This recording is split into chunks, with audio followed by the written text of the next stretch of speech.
Hey everybody, Sean Holsinger here from holsingersflyshop.com, bringing you another fly time video. This one's a nymph pattern, a competition nymph, and it's a really simple one too. It's a case caddis. We have a lot of case caddis in our area, and it's a highly productive fly.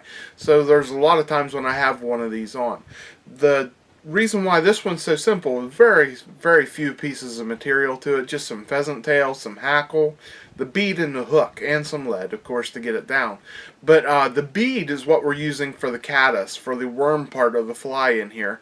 Pheasant tail for the casing, and we're using a green metallic bead, which will make a great head for the caddis sticking out of the fly. So let's get into tying it. Okay, here you can see this is a simple case caddis pattern. Very easy to tie. It's tied on a jig hook, so this is the way it's going to ride in the stream. It's going to ride with that hook point up, which will help you to get caught on the bottom less. And that's why we like using these hooks so much, especially when you're check nymphing and you're trying to get down quick and get on the bottom and bounce on the bottom a lot. You don't want to be hooked on the bottom a lot. So we use a jig hook for this fly. Let's get into tying it. The hook we're going to be using is an H480BL and a Hannock hook. The bead I'm using is a tungsten slotted bead from Hannock. This is a metallic green, 3.5 millimeter. For lead, I'm going to be using .015 lead, and we're going to put about 10 wraps of lead on there. So let's get the lead wrapped on here quick.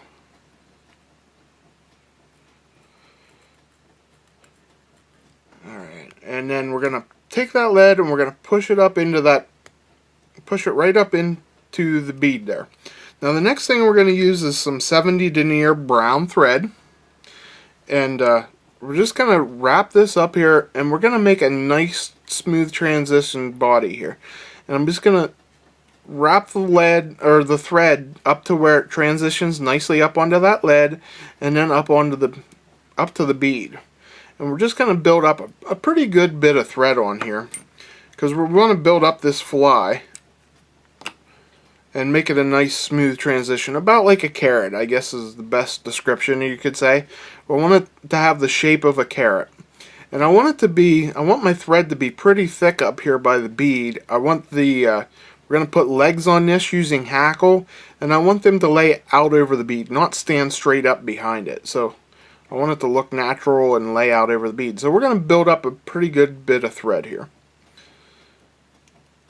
And there you can see I'm getting it pretty close here. It just takes a little bit of time. That's about the most time consuming part of this fly, is building up the thread base.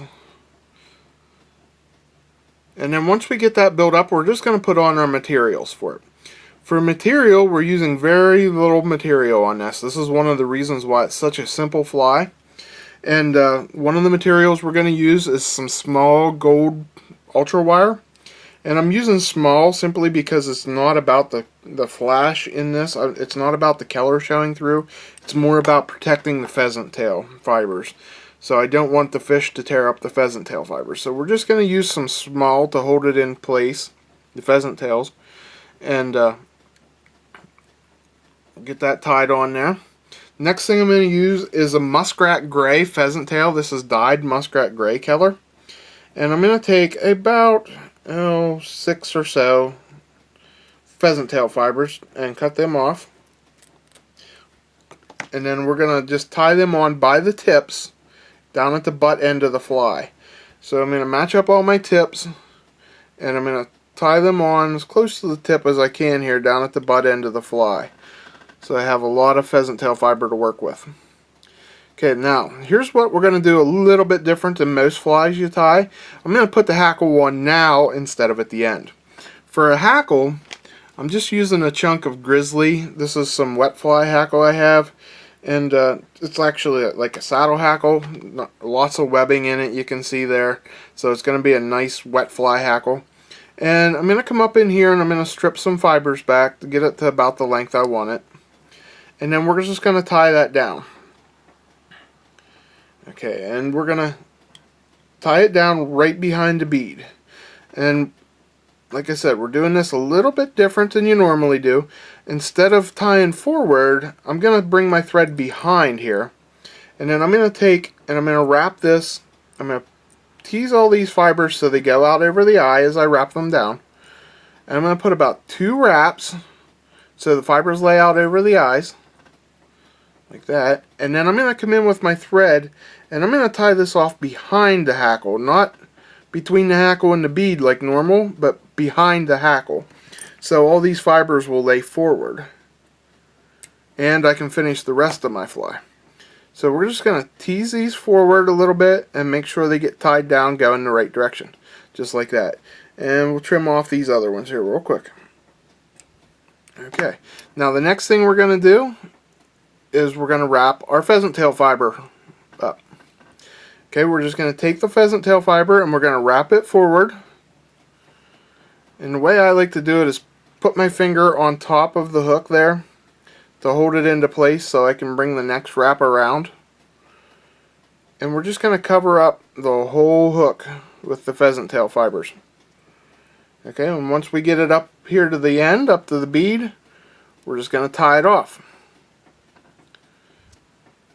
Just like that. And we'll trim all these pheasant tail fibers off. Try not to trim any of your legs with it. Alright, and then we're going to counter wrap our gold wire. Just wrap this up here to that collar you just made, and we'll tie it off. Okay, and that is how simple that fly is. There, I tied that in just about 3 or 4 minutes tops. You can tie them pretty quick if you're not talking, if you're actually just tying. And we're just going to whip finish it. And there you have a very simple case caddis pattern. You don't have to worry about messing with the worm with a piece of chenille or something like that. You're using the bead as your worm, so you got weight in your worm. That's all that's to it. Give it a try. All the Hannock beads and Hannock hooks you can find at the shop at holsingersflyshop.com. And great producing fly, and like I said, there's a ton of them in our area here. Make sure you keep that nice taper to the fly. That's important.